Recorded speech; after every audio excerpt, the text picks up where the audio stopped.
All right, we are live. Let's see who's on. Last week there were no viewers for a while. That was a shame. Here we've got one.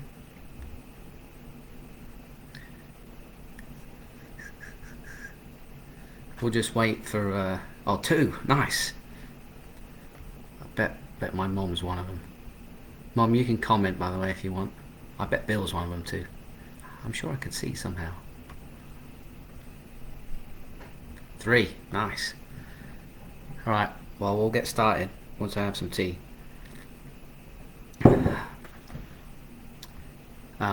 Okay, so there's my face. I thought I'd say hi. Again, I wanted to say hi and welcome. I will pop back and forth with my camera here, just so you don't have to look at me all the time. But wanted to go through this quick agenda for everybody. Obviously, welcome to the third. I called it Footy Chat because it used to be Footy Phone In, but I've not yet figured out how to make it interactive. So I apologise for that. So again, the big thing for us is that I won't drone on for hours. A quick 10, 11 minutes, something like that. Say hi every week, that kind of thing. I must admit that I've invited my family members, so if there's any heckling in the group, it will be from them. So just so you're aware of that. I think my mom's on, so that'd be great. First things first, the Charlotte FC picture. I don't know whether everybody saw that, but this is great, exciting news, certainly for soccer fans in America. But this is huge. They've not even played. Well, they played one game away, but 73,500 tickets sold for the first game against Galaxy. I think they play tomorrow. It's amazing. I mean, absolutely amazing. And Christian Fuchs is right there. He's a former Leicester player, so hence my attraction to watching Charlotte. They played last week and lost 3-0, so it was a heartbreaker. But yeah, a great story. 73,500 people. I know growing up in England, I never thought, outside of massive events like the World Cup or maybe not even the MLS final, I don't think we'd seen that. But yeah, that's really incredible for the first game. Pretty amazing. Yeah, hi Bill. Hey, hello Victor, how are you? So thanks I'll bounce back and forth just so I don't, so I might miss you a couple of times. But to get back to my agenda, so the mission here of this group, I mentioned this on Monday when we had a rescheduled one, so I wasn't feeling great, is to support coaches providing opportunities for kids, share coaching help. There's lots of people out there for that, and find ways for soccer could potentially be a full-time role for you if that's what you'd like to do, or other things in business. The big thing I'd like to mention here is just this support. I mentioned it on Monday. So many of us do this thing, sometimes underpaid, sometimes volunteer, the whole thing. We do it because we love the kids, and we're doing, providing these outlets for kids, especially in this day and age as it is, and the importance and the benefits of sports. And we get beaten up, not literally, hopefully, but we get moms and dads and other coaches and other teams. It can be emotionally draining. Lots of friends of mine have taken a break, and I did actually, from running a club at one point, just because hello mom. No heckling in the thing. We've got Victor and Bill on, please. None of that, please, family. But we we end up getting, same with teachers. It's hard. It's really difficult, and you start to question your dedication to the kids at times, because is it worth it? And some people, it's tough, and I've had times away from the game when I've just needed to reset. But so I wanted to make sure that's really a big focus for us, that we can provide that emotional support should we need it, almost like a counseling service. So anyway, there we go. Big topic here, and again, I'm not going to take up like hours of time, just a quick 5 or 10 minutes. But player development, and I think this could be applicable. We could make it not player, right? We could make it, kid development. It could be, a different sport. It could be in the classroom. Development could take on many different, forms in terms of what you might be looking for, improvement or emotional development. Winning could be any sort of accomplishment. I think about teachers or progress in the classroom, that kind of thing. I'm saying this because my sister's on here and she's a great teacher. So again, when we talk about development versus winning, it's that balance, and it can vary based on, if we think about the scales, right, it can vary on how much you're going to put into things in terms of development versus winning based on where the kids are in that spectrum.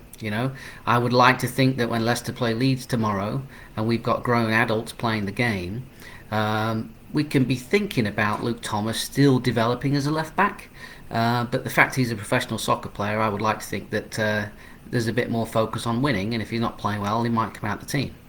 If we've got a kid who's 10 years old and there's the same approach, there's a potential, that balance is difficult based on, the short and long term.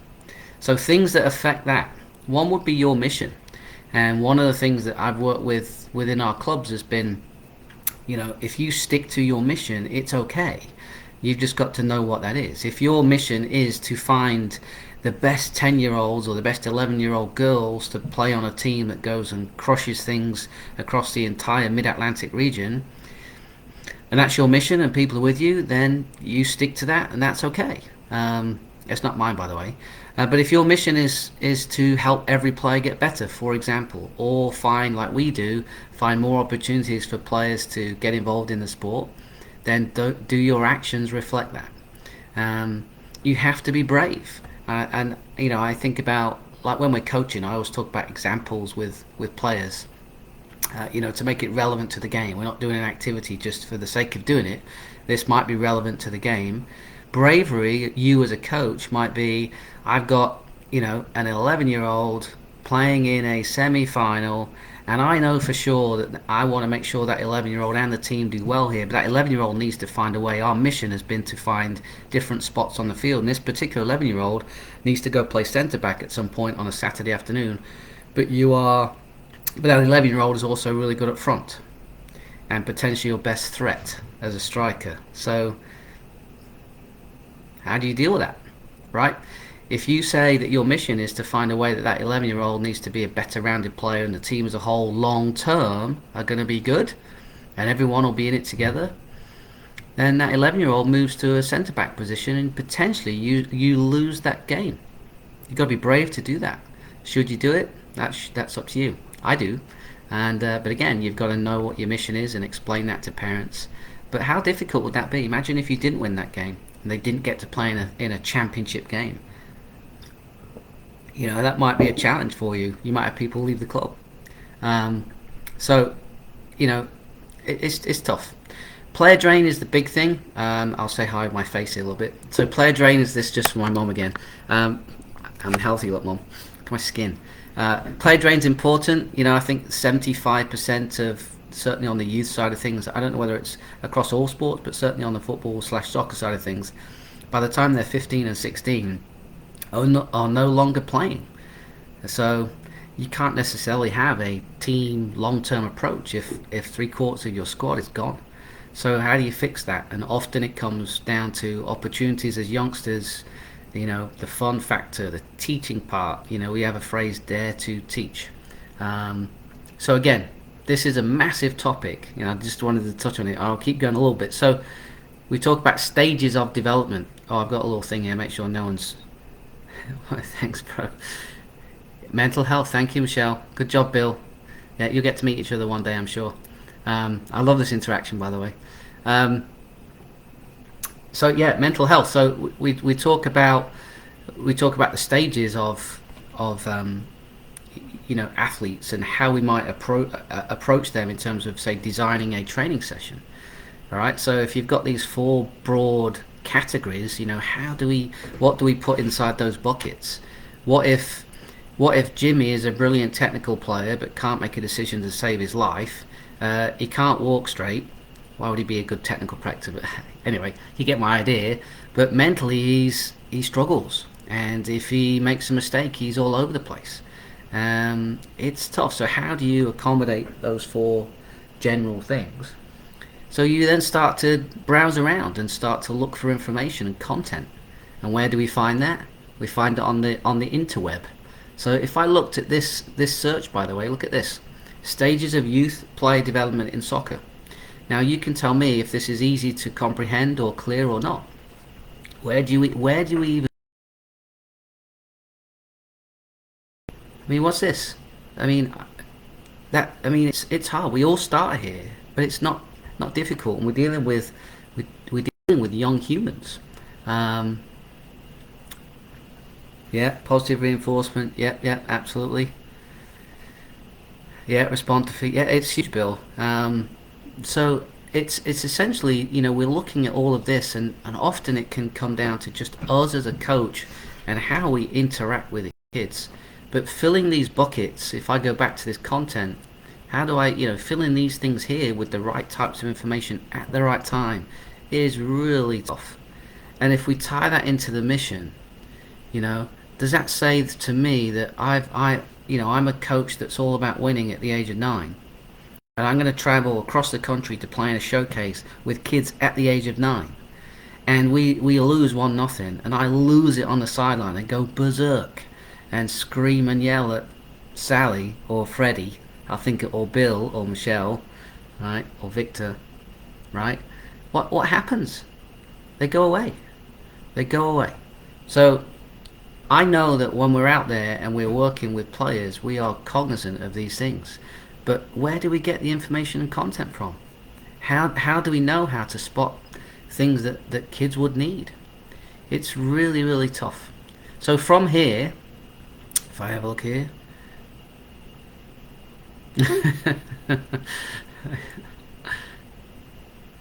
Penos, yeah. If I go back to here, this is the most interaction I've had. I'm so glad I've invited my family. Um, and we sift through some things. There's a couple of good things here that I like. I like this group. This is a group out of Canada as a starting place for us crafting soccer sessions. I like these pie charts. It sort of gives you an idea of. So Royal York Football Club, they're in. They talk about long-term player development.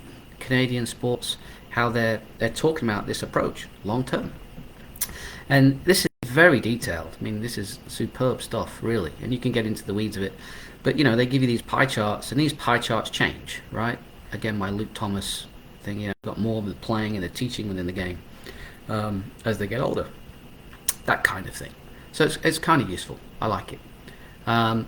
Let's go back to this idea, just from a retention standpoint. I've often liked the idea of working backwards from your focus. So rather than starting at warm up, tactical application, game, teach, feedback, whatever it might be, just think about you can end up talking from both sides and overcoaching the game, and too much talking and kids don't learn. So I've often thought about making it just one theme. If it's one theme, so maybe it's to yeah, England do. If it's one theme, maybe it's how do we 1-2 around the fullback, and from within that you need the technical apparatus to be able to do that. You need the recognition of when to do that, and you build from there. And then you might have a small sided game. You might talk about what the defender looks like. But it's a way to, I think, to construct sessions where you're working from an end point. I've just realised I put the camera over my sister's comment, so sorry about that. Anyway, I'm going on too long, but you get the idea. Just making this little simple one theme. Being a better human. I wrote shelve ? As in shelve for today, because again I picked out two massive things here on the third live that I said I'd take 15 minutes of your time. So maybe we'll shelve that for another time. But essentially, I think I wrote connection, and that is that, if we've got the right connections and are willing to connect with kids, I think we're already, say, winning the race, but we are making a massive difference, especially in this day and age.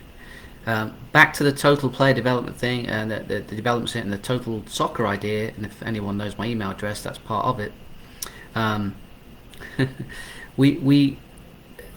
We can talk about this in terms of today versus a few years ago. So for those of you that know the Total Soccer at the Ajax Academy, Renus Michaels was the coach there. Spoke about this sort of total football approach to developing kids, and essentially a lot of it involved rotating players around until the age of about 17, and then they would pick something such that if you've got a central defender at the age of 17 that at some point has played as a centre forward, they might understand the roles in which, and the runs and the cues and the movements and the types of passes that might be needed. So my question would be, for us as in this day and age, even as teachers, sister, and soccer coaches, Bill, and soccer fans, and Victor, everybody on here, would that work today? I go back to my little example of the 11-year-old getting some centre back time. This is an approach that I've been a fan of, and an approach that it takes time, takes years to develop all-round total athletes. And I know my sister would, she's got too many mentions already. Would have potentially talk about how teaching happens, in terms of a holistic approach versus pulling out the parts, and the long term, and how things might fit together as brains mature. But I think right now, okay, hey mums and dads and fans, we're going to do this total football soccer approach, and we are going to rotate kids around, and 5 or 6 years from now, you wait and see. They're going to be, and by the way, this is modelled upon one of the best academies ever in a century. They'll be out. We lost that game. You put my kid at right back, and he's not played there a while, and he got beat 1v1, and we lost. And I know we're only 8, but we're out. We're done. I don't think it would work. I'm already. You can't see me. I was just doing this, like I was getting agitated. I was getting anxious. When I think about that, I think it'd be true. I think people would leave. So we've got to turn that corner, I think, somehow. I don't know. And then the last bit, I always want to throw in a little bit of actually this is the penultimate bit, a little bit of help with little coaching sites, and one is worldclasscoaching.com.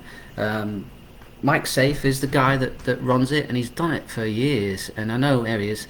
When I don't, he's English, but you can become a free member, loads of drills and loads of exercises and free ebooks. And when I first started out, I used to get his books, his booklets, and I remember Sammy Lee Circles. Sammy Lee is a coach at Liverpool. Well, he was. I think he might still be in the youth system, but brilliant sessions, loved it. So that's it. I'll wrap up. I mean, just to let you know, part of my role here is to generate a sort of a digital presence for what I do, and for anyone that's interested in learning a bit more about that, you're welcome to send me a message.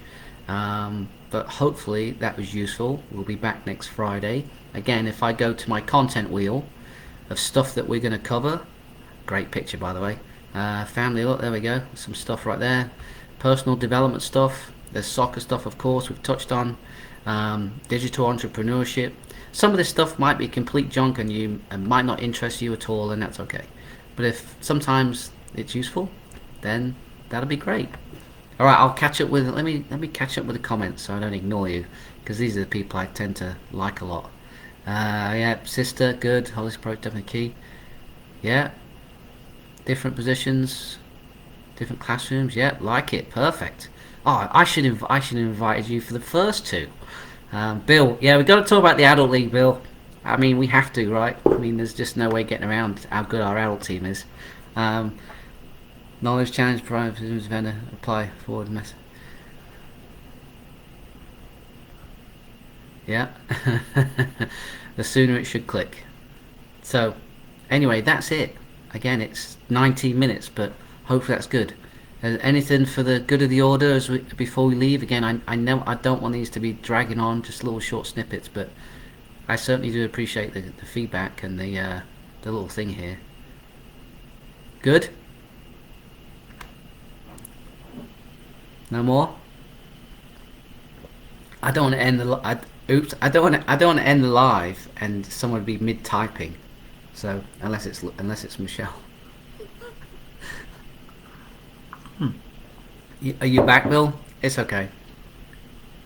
Well, it's not okay, but All right. Well, I'll wrap up, and thanks for being on. We'll see you next Friday, and I'll post some more topics. But that'll be it. Have a lovely weekend, as they say. I'm ending it now in case it gets awkward. We've already spoken about sandwiches, so. All right, see ya.